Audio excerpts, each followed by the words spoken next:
Hello everyone, this is going to be a review of the 2012 Honda Civic Si. This isn't going to be your auto guide, car and driver type of review. This is coming from an owner who's had the car for 5 months so far, and has also previously owned the 8th generation Honda Civic Si. So this will be my opinion on both cars in comparison, and while I can't choose a favorite between the two generations since they both have good and bad about them, I will try to be as unbiased as possible.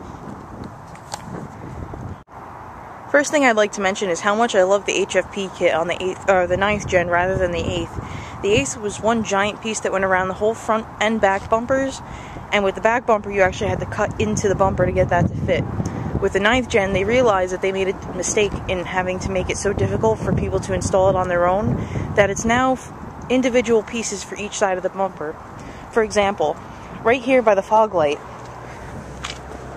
this piece here, where you see the black little lip, is actually just one small piece that goes right on. It's all marked on the OEM bumper, so it's very easy to install for just about anyone, so you don't have to go to the dealership. Same holds true for the rear. Let's go back here and I'll show you. Once again, if you follow the lip here, you'll see that it's all one piece on that side, and then the same is for that side as well. We don't have the side parts yet. That should hopefully be coming later on this year. But it's basically the same as the 8th, where you will cover the IV Tech sticker and need a new replacement. The rims, I personally don't like them. They remind me too much of the 8th gen from 09 to 11 in the design, but that'll be changed out eventually for the HFP rims.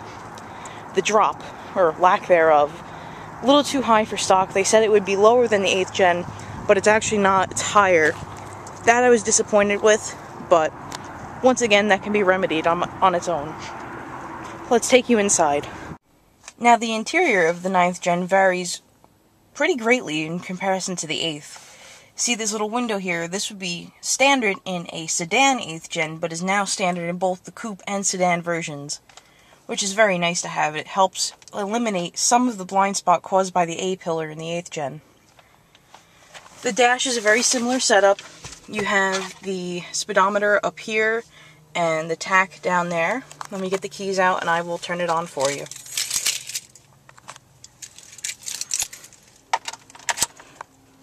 When you put the key in and open the doors, you get a nice display of the SI emblem over there.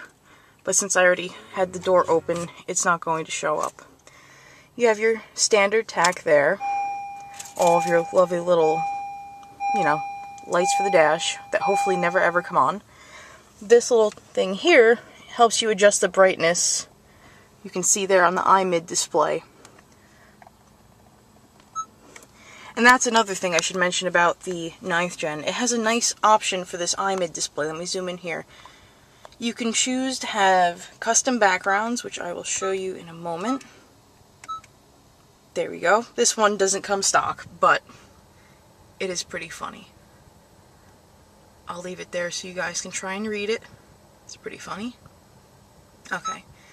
But it shows you everything from your fuel consumption, average fuel, your power. That was supposed to be a background that didn't upload correctly. But you get the idea. Other things that show up on the iMid here are your audio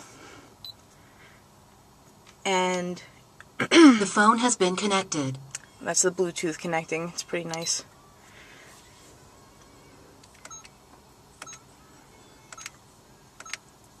Okay, see? This shows you the station. If you have the XM option, which we just ran out, it'll show you the song and station, etc.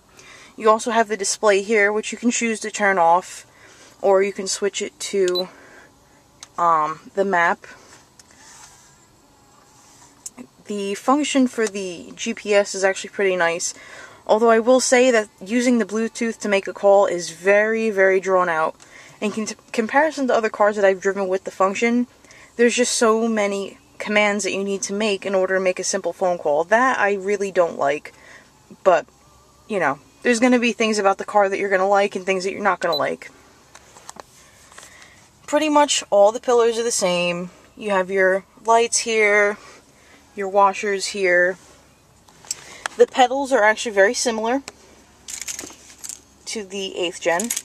One thing I do like about the 8th gen and the 9th gen, I'm not sure if you're going to be able to see with the sun glare here, but these floor mats here, the all seasons that I have, are actually from my 8th gen SI, which fit very nicely into the 9th gen, as well as the trunk tray. The trunk tray fits exactly, which is very nice.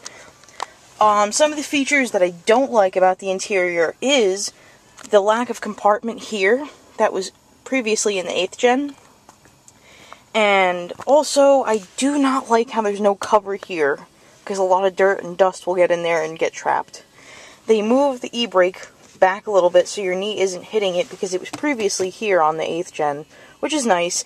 And I absolutely love the shift boot and the shift knob. It's very, very classy, very nice, doesn't scratch easily, and it doesn't burn your hand off in the summertime. The armrest. This is my husband's biggest gripe. I personally don't care, but it doesn't move front and back like it used to in the 8th. It just goes up and down. Quality of materials inside the car. Yes, they look poor quality, but let me tell you, they are a lot more durable than the 8th gen. Excuse my phone ringing. Oh, there you go. There's the call function working, but I'm going to ignore it right now. The door sills, you know, everything looks like it's made of a cheap plastic, but this cheap looking plastic is actually very durable. It doesn't scuff very easily. While when I had my 8th gen, about maybe 2 months into owning the car, it was already scuffed and scratched. With this, and this gets a lot of use, it's my daily driver, there are no scuffs, everything looks like it still came out of the factory, and the material is holding up very well too. I'm a dog groomer, and with the 8th gen, the dog hair used to get stuck in the seats like crazy, especially with the mesh. But with this, it actually doesn't get stuck. I do kind of miss the hole that was in the center of this, but it's nothing that's going to make or break the car in my opinion. The back seat is actually rather roomy. You got your cup holder there, and on that side as well. You got your pockets behind the seats. There's a tad bit more room in this versus the 8th gen, but I wouldn't say enough to write home about. Let's see. Overall, for the interior, if I had to give it a rating from 1 to 10, 10 being the best, after owning it for a while and actually realizing how good the quality of the materials inside is, while they're not rather appealing, I would say a 7 out of 10. Exterior styling, minus the rear, which is really just, you know, I think they could have done a lot better work on it.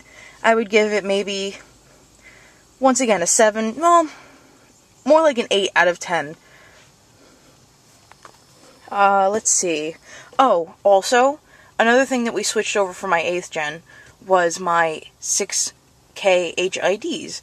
Those were wonderful. They fit right in, and it was very simple. That's another thing that you can switch over. There's a couple things that I've noticed you can easily swap from your 8th gen. So if you're looking to buy one, and you currently have an 8th gen, keep some of the parts, because it will fit. Let's see. When I'm driving, I would love to take it for a drive right now, but I'm in a residential area, so I don't feel like getting a ticket. Maybe later I'll take it on the highway for you to hear, but as far as the engine quality and the speed goes, I feel that you can feel a slight noticeable difference in the torque. It's not punishing, it's just enough to make the car feel peppy. The extra horsepower is nice, but I came from driving a more powerful Accord.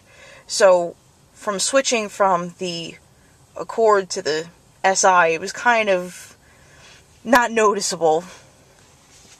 But you can feel the difference. We've had several of our friends with their 8th gens drive it, and they can feel it too. Braking, just like any nice car, any new car, it brakes very well, pretty much on a dime if you want it to.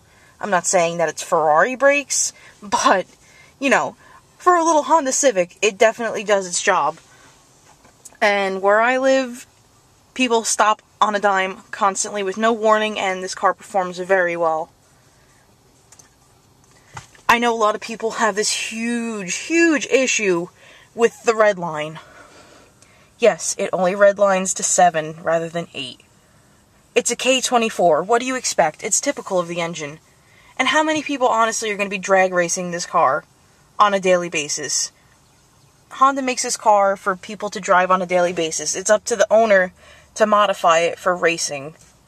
Just something you have to come to terms with. And honestly, it makes very little difference from a driver's aspect, since this is my daily driver. I'll take it up in the mountains once in a while and I'll haul ass with it, and honestly, it doesn't, affect my performance whatsoever.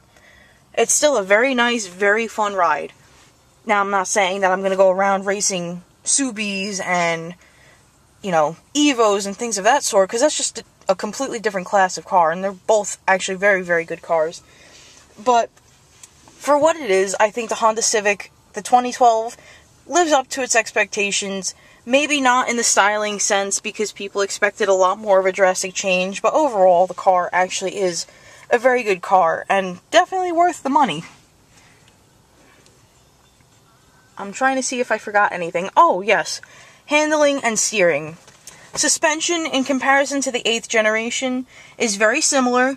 It's a little bit more stiff, but it handles very well. You can take turns just about at the same speed. Best way to compare it is in between the 8th generation standard versus the 8th generation with the HFP suspension. It's kind of in between that as far as handling and, things of that sort go. Steering. One thing you'll notice when you drive the car is that there is actually a little bit more play in the wheel when you turn it before the car actually responds. It takes a little bit of getting used to. I will tell you one thing, it really turned me off when we first got the car, but after a couple weeks of driving it, it's actually been fine. And now, after owning it for months, I don't even notice it at all. Rev hang, once again, it's there, but it's not as bad as the 8th gen. And to be honest with you, I've been so used to it from the 8th gen that I barely even notice it now. And, let's see. I have VSA. This is where the Eco button would be in the other models. SI is too, quote-unquote, powerful for that. Not really, but they tried to make it a little bit more sporty. I think that's pretty much it, guys. I'll try and take a video of the car revving, and I'll let you hear it outside. So, hold on.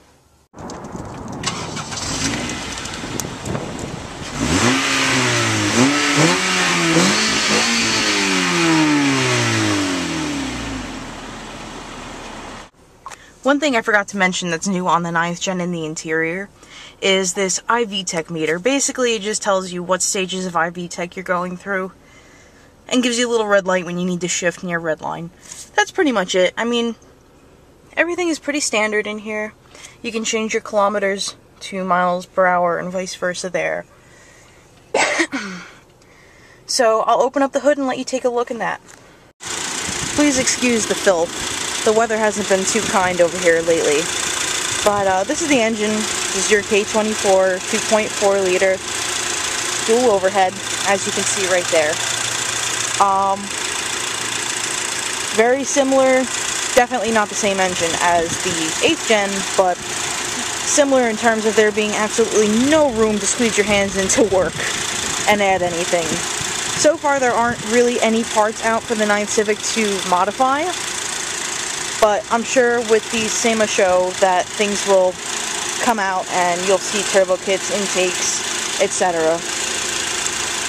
Figured I would just show you the engine for a moment, since I don't think any reviews out there have showed it. So yeah, guys, that's it. Alright guys, I tried to get a highway run in for you, but unfortunately there was too much traffic. So I'll try and post a video separately of that when I go up to Pennsylvania and have a chance to actually open the car up. In conclusion to my video, I would like to state that overall rating for this car, including handling, suspension, transmission, overall interior, exterior styling, etc., I would give this car a 9 out of 10. A couple things I also forgot to mention when I was reviewing the car earlier. There is iPod connectivity directly through a USB port in center console, which is actually a very nice touch. Also, I would like to happily report that there is no transmission issues like there were in the previous generation. Honda has finally fixed the third gear problem, and for some of you it was second gear, which is a huge bonus to anyone who's had the 8th gen and is looking for the 9th gen. That right there, honestly, is a selling point to me. Overall improvement of the car is very, very important for me. Hope you enjoyed the review of the car. If you have any questions, just post comments below, and I'll do my best to answer them. Thank you for watching. Take care.